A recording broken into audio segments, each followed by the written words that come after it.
If it were a year ago, I would have automatically said I got Carl Frampton, IBF 122-pound champion of the world, defeating Scott Quigg, WBA world champion at 122 pounds.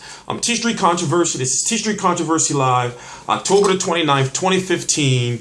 It is official for February 27th of 2016. Carl Frampton versus Scott Quigg in Manchester.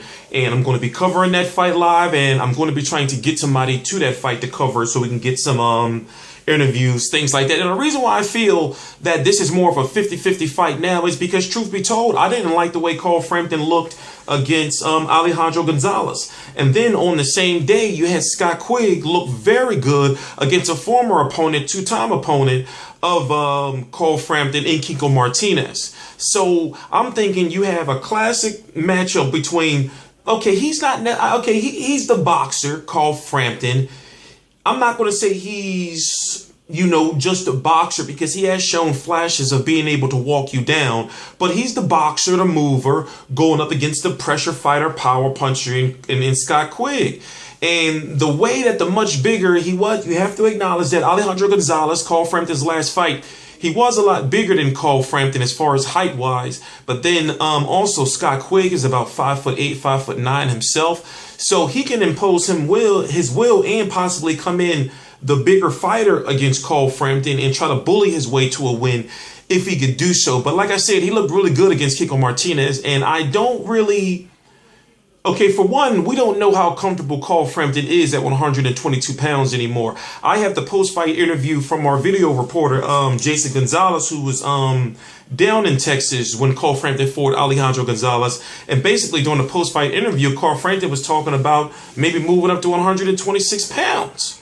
So I'm really thinking to myself, well, is he drained at 122 pounds? Is he not, because he said the reason why he didn't look so good against Alejandro Gonzalez, even though he got the win, was because of maybe the weight. That's what he said.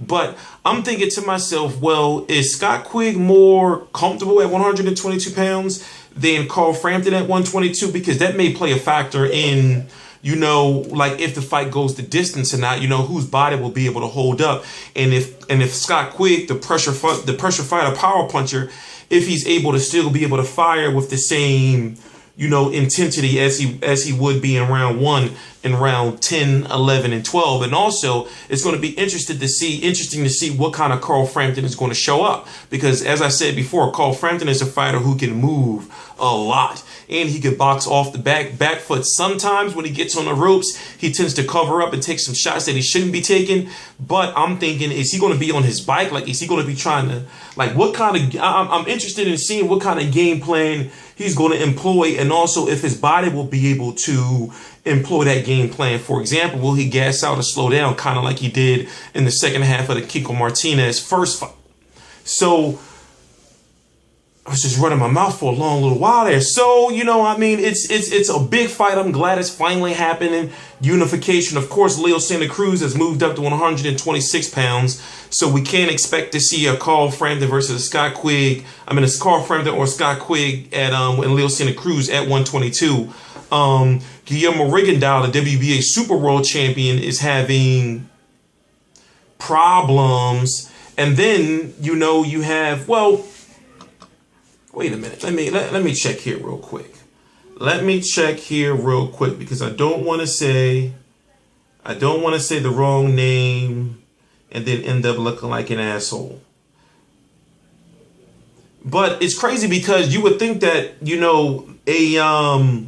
a Guillermo Rigondeaux fight can be easier than ever to make. By the way, a deal was in place for Rigondeaux to sign with Al Haymon.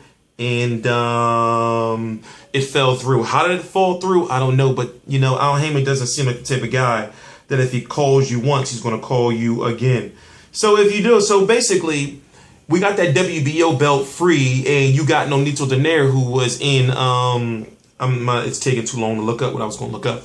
But you got Nonito Donaire, who's now going to likely be fighting for that WBO title against, I believe his name is Cesar Juarez.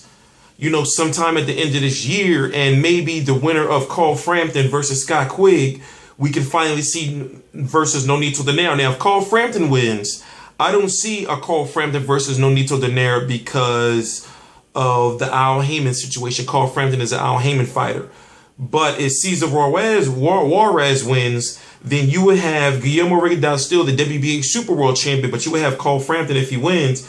He would be the IBF and the WBA Super World, and maybe the WBO if he was to fight a guy like Cesar Juarez, or if he was to go after, Guillermo Rigondeaux, whatever the case may be.